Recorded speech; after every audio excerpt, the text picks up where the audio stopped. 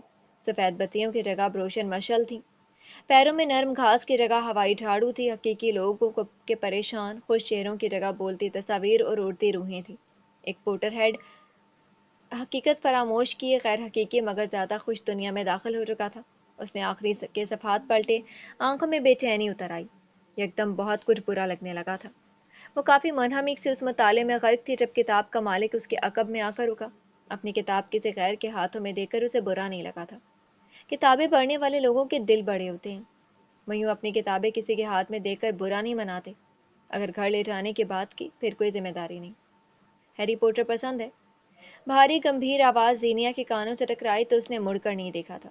اس کے عقب میں ہی وہ مرد کھڑا تھا جس کی یہ کتاب تھی، قد میں اس سے اونچا، خوبصورتی میں شاید بہت کم۔ ہیری پوٹر کسے پسند نہیں ہوگی؟ زینیا نے پہلو بدلا۔ سنیپ، ہیری پوٹر کے جادوئی اسکول ہاگورٹس کا معلم، کہ موت کا سین چل رہا تھا۔ وہ فینٹیسی میں اتنی ڈوبی تھی کہ حقیقت میں کھڑے مرد کو نظر انداز کر گئی۔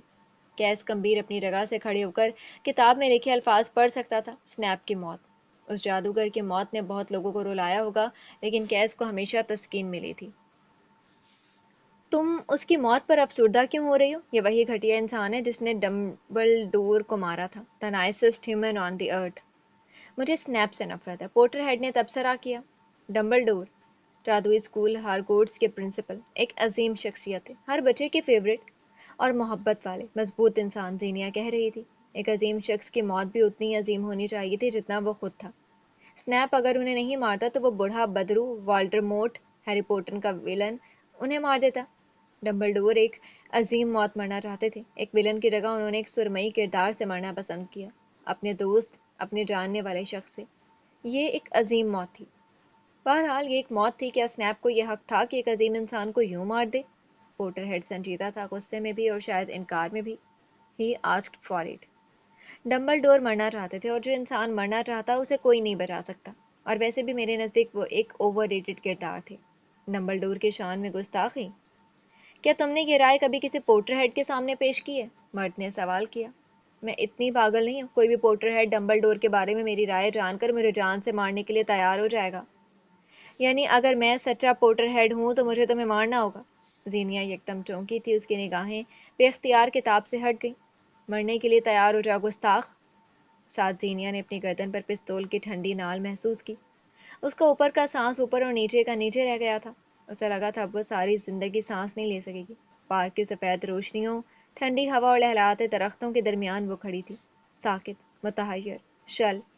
یہ کوئی جادوئی دنیا نہیں تھی جہاں غائب ہوا جاتا، جہاں مرنے سے بچانے کوئی آ جاتا۔ موت مبارک ہو زینیا حاکم۔